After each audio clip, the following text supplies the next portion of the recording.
Now, this is the next lesson, lesson 2 on the cattle industry of Unit 2 American West, and looking at how it developed in the years 1862 to 1876. Now, the outcomes of today's lesson are very simple. We've got to firstly describe what a rancher and a homesteader is. And the reason we're doing that is because we've got to explain why these two groups conflicted with one another. And then we also need to look at the life of a cowboy during the development of the cattle industry. And in this respect, we've got to look at an 8-mark importance question to have an understanding of how important the cowboys were to the development of the cattle industry. So going back to the exam board specification, we in this lesson are going to look at the changes in ranching and the work of cowboys and rivalry between ranchers and homesteaders. And then we've done part 2 of key topic 2, ready to go into part 3 of key topic 2, looking especially at how the Native Americans were impacted by all of this change in this time period. So task 1, who were the ranchers and the homesteaders? So just a very simple definition of each of them. The rancher, they looked after a huge number of cows. Now, to give an idea, remember, John Iliff had 26,000 cows in his ranch. So a rancher was someone who looked after them. They needed access to huge amounts of land for cows to graze on. Graze means just like eat over and over, sort of constantly, like little meals, grazing. If you ever look at a horse or a cow in a field, chances they'll be grazing. Now, ranchers needed free land, public land, to allow their cows to graze on. So sometimes ranchers used land that wasn't theirs, but it was public land, so they were allowed to do it. If someone new moved in, say a homesteader, it could cause problems as there was less grass and land for the cows to graze on. Ranchers used legal and illegal tactics to block homesteaders from claiming public land. These two groups did not like each other, and it caused some quite significant conflict, which resulted in something called the Range Wars, which we'll look at in future lessons. Now, a homesteader turned small parcels of land into private farms. They'd get land under the Homestead Act, they might get it under the railroad, they might get it under the Timber Culture Act and the Desert Land Act. There's loads of ways in which homesteaders could get small pieces of land and turn it into a farm. Now, these homesteaders weren't as rich as the ranchers. They weren't as well off. They had a much smaller piece of land. These homesteaders were accused of cattle rustling, stealing by the ranchers. Ranchers also complained that homesteaders' barbed wire fences injured their cows. Ranchers didn't like homesteaders because homesteaders got in the way of their business. Homesteaders got in the way of the vast amount of land that their cows needed to survive, and also to keep their weight up to make sure the profit remained. So why did they conflict? Now, there's a lot of information here, and I'll go through it as slowly as I can, and then we'll give you a bit of time to answer the questions, and then we'll look at the life of a cowboy in a bit of detail before we go on to the 8 marker. Now, ranching. Ranching needed about 2,000 acres of land. Ranchers didn't buy all of the land, so ranchers they couldn't have it. Even though ranchers were very rich and well off, they couldn't have afforded 2,000 acres. They used public land, free land, which was the government allowed. So if there was a piece of land that was empty, ranchers would have their cows grazing on this free land. But the Homestead Act allowed people to file claims for 160 acres of public land. This would take the land off the ranchers as homesteaders began to move in. Now, this Homestead Act of 1862 threatened ranching. Ranchers did not want to lose their profit, so ranchers used tactics to block new homesteaders from moving in. The ranchers, cattle barons, they were very influential, and this had a huge impact on the smaller, less influential homesteader. So the first thing a rancher would do would file claims under the Homestead Act for bits of land that contained water holes. Basically, ranchers wanted the best land so that when a homesteader came, the land that they claimed wasn't very good. The ranchers wanted the land with the water. Why? Well, that would be a water hole would be an area for their animal to drink. Ranchers needed the most attractive land for their animals to survive. Ranch workers and their families would file claims and hand the rights over to the ranch owner. This wasn't allowed under the Homestead Act, but because the government wanted the Homestead Act to be very inclusive for all, unless you were a Native American. And what ranch workers did is they got their family to claim for 160 acres of land. Then they would pass the rights of that land over to the ranch owner. So that ranch owner expands the amount of land he's got and takes land off homesteaders so that less people move in on their ranch. Ranches that involved railway brought land off companies. So ranches that involved railway land brought land off the companies. It would fence off the ranch sections, making it impossible for anyone else to access the public land.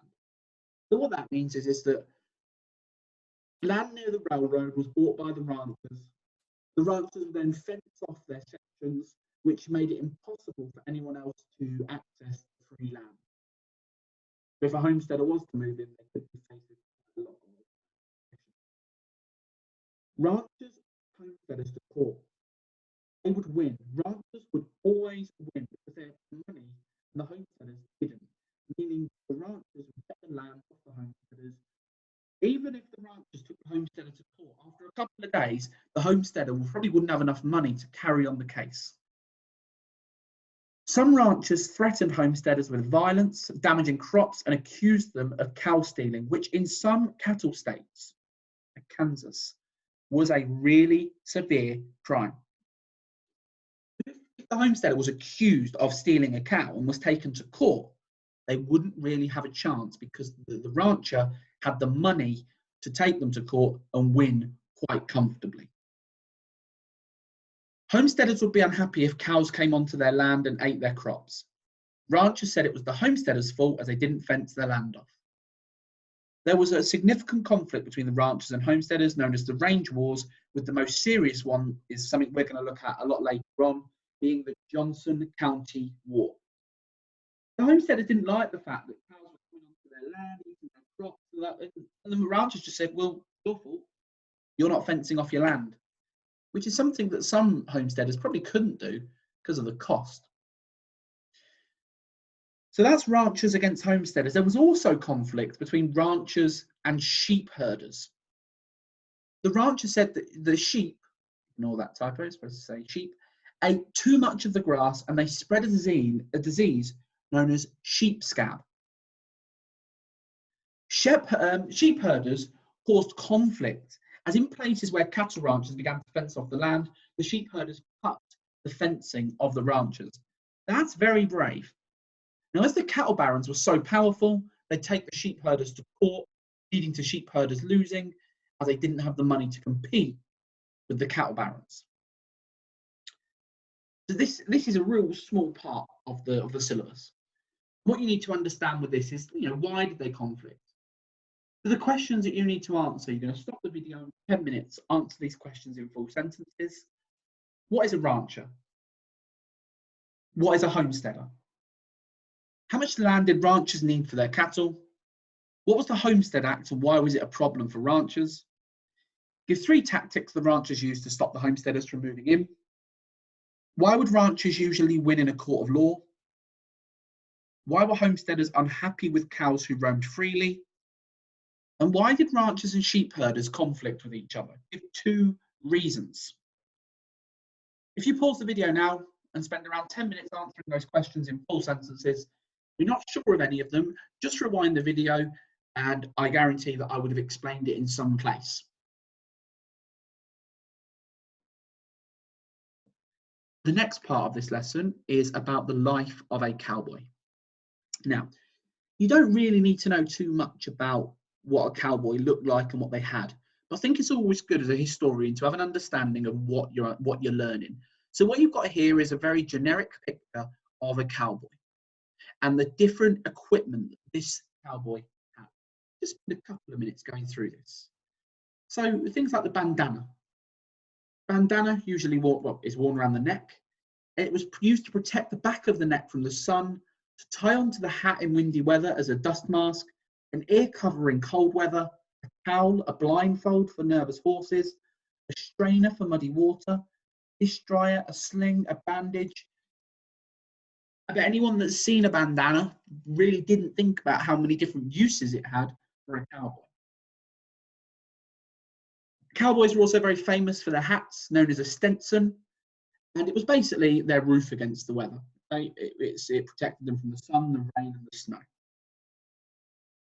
You had the gloves, which the gloves protected the cowboys from the lariat. The lariat is what they obviously held on to. It was made from thin leather, and it was essential for catching and working with the cattle. So the lariat around here, the rope.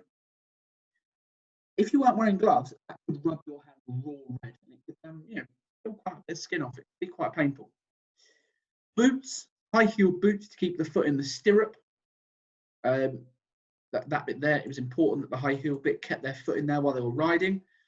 Chaps, maybe look here, chaps here, made from leather and designed to protect the legs from thorny vegetation. Chafing on a long ride, also protection, and also because they were so thick, if they fell.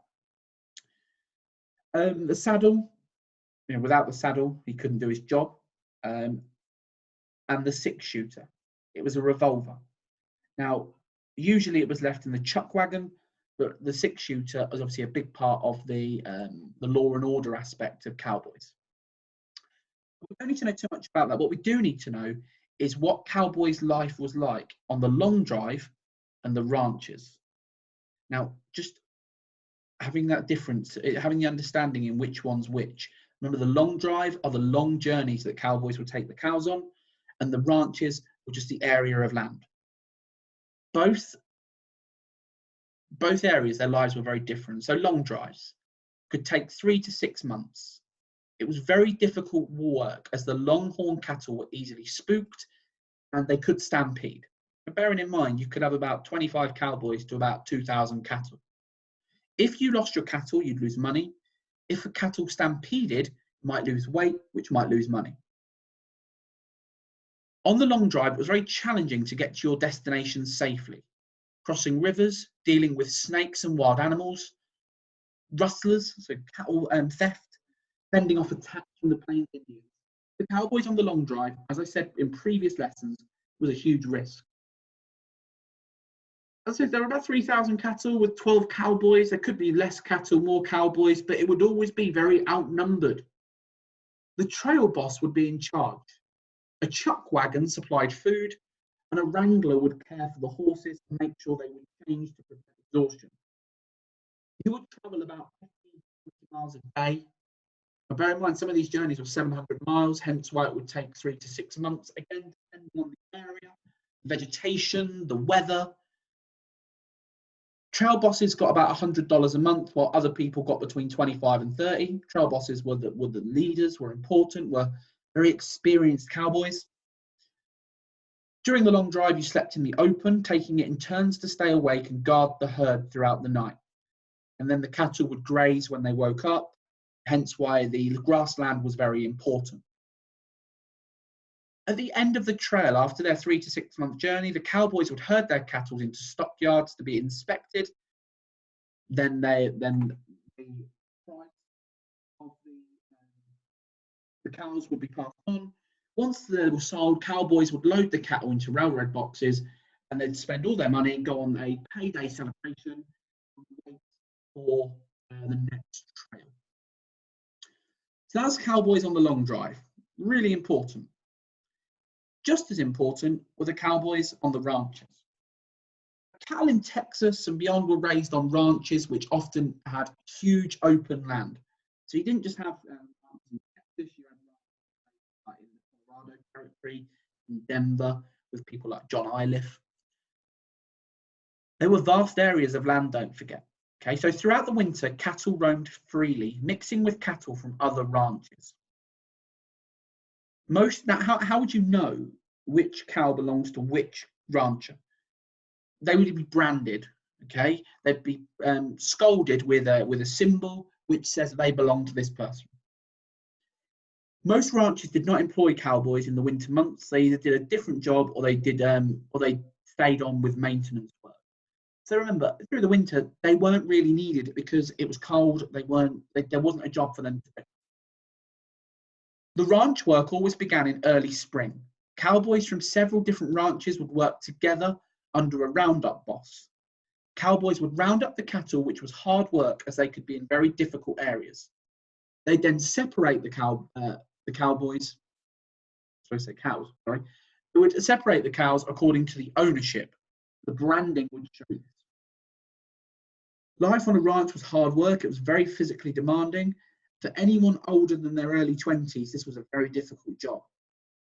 They'd live in bunk houses with the other cowboys. It's a lot more comfortable than the trail, the long drives, because you're not sleeping outdoors. But the lack of freedom. Bunk houses were very strict. You weren't allowed alcohol and you weren't allowed to gamble. So life in a bunkhouse was very strict, whereas on a long drive, you had a lot more freedom. So this was life on the long drive, life on the ranches. Now what we're going to learn about later is how cowboys' lives changed as the time developed. And as time went on, ranches changed massively. But we'll look at that in future. The last thing with this lesson is looking at this 8 marker. Explain the importance of cowboys to the development of the cattle industry. There's 2 ways to approach this question. You can do 3-point evidence explain link paragraphs, or you can do 2-point evidence explain link. Key thing here is your explanation links cowboys to the development of the cattle industry. So you say what a cowboy did in 3 to 4 lines of evidence, and then explain how that helped the cattle industry develop. So using that last piece of information, what could you put into this response? There's many, you could talk about the long drives and the importance. So long drives kept cattle together. Important for profit. Profit develops cow towns, such as Abilene. Lots of things you could talk about. Now, what I'd like you to do with this is plan this response. Remember, if you just say what cowboys do, then you're only going to get about 4 marks, maybe less, depending on the examiner. But the last thing for this lesson is to pause this, rewind back over and see what you could talk about why cowboys were important to the development, the growth of the cattle industry. Now this one's very short, this lesson, so just go over the outcomes to make sure we've ticked all the boxes. We know what a rancher and a homesteader is. We know why these 2 groups didn't like each other and conflicted.